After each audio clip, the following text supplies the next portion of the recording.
Especially when you are settling in, it must be made clear to all just who's the boss. Bear went up on high, where he could see all, but also where he could be seen. And anxiety would flood the ranks when the bear came down to earth. What I'm trying to say is one of the best things you can do is that little old spring drill. Come on, just come on. That little old spring.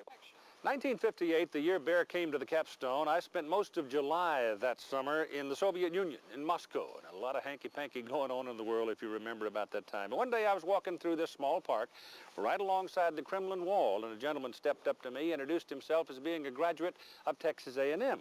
He wanted to talk about Bear Bryant, A&M, and Alabama football.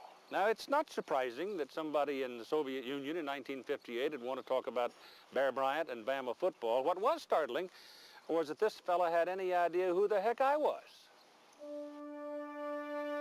In case you don't know, from 1958 through 1982, Alabama never had a losing season under Paul Bryant. In the fourth season, 1961, bingo, undefeated season. A 10-3 win over Arkansas in the Sugar Bowl and the first national championship. According to this beautiful damn football team was national champion in 1961. There's no way that I can adequately say how very proud that I am of the football team. Each and every one of them contributed greatly. I would have to say, however, that the seniors, possibly with their great leadership, had more to do with it than anyone else. Sure, that team had a lot of stars, but when you win national championships, everybody contributes, including those who might never play in a varsity game, those who labor on the practice field on Tuesday and Wednesday. Coach Paul Bryant remembered anonymity from his days as Player Bryant, and he had learned early on how to involve those who seldom got a headline.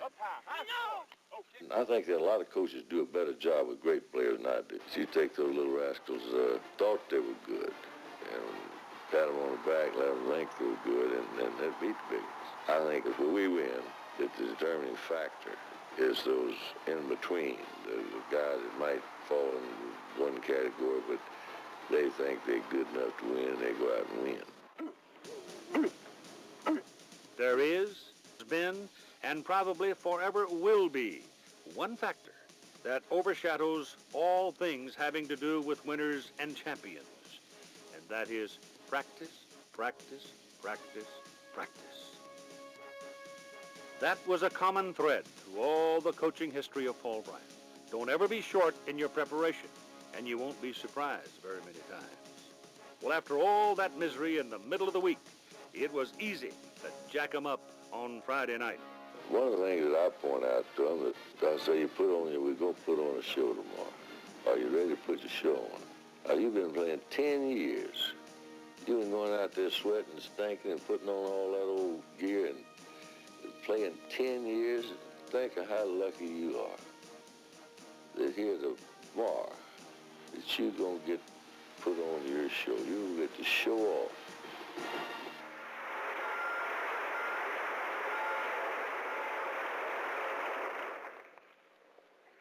I've said this before, and of course I say it anytime I have the opportunity, that I wouldn't trade places with anyone in the world because of the privilege of being here at the university in the capacity in which I'm in.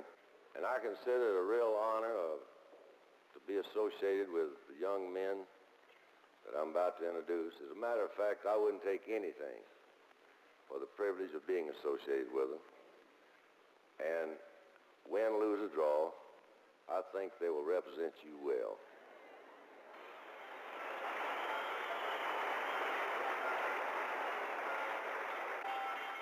There are 6 trophies here that say national championship.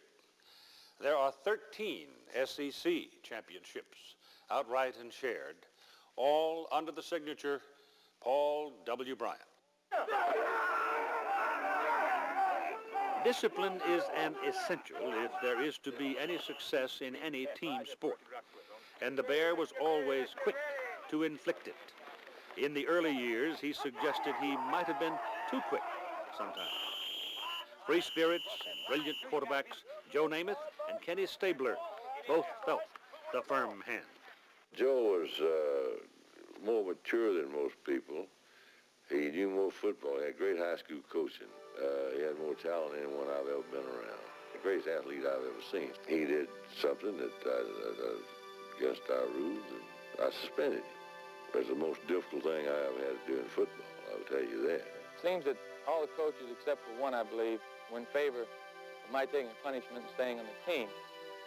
However, Coach Bryant said I could play the last 2 games, but he wouldn't be around to coach next year because it'd be against all principles he had preached. So I was suspended. I had to move out of the dormitory and live in another dorm. I learned a great lesson from my suspension. Whatever he does, he's a fair man, a just man. You have to work hard, and anything you do, as long as you put out 110%, he's for you 110%.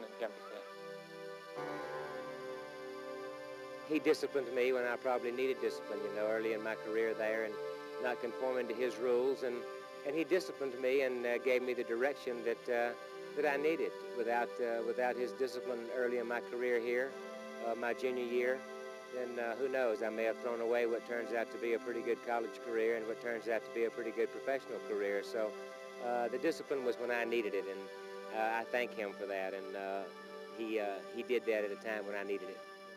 When there has been overwhelming success and suddenly there's 6-5-1 seasons, it's easy for the faithful to think the sky is falling.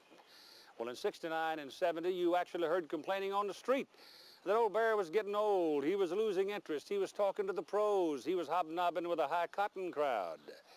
But then came 1971 and the wishbone offense.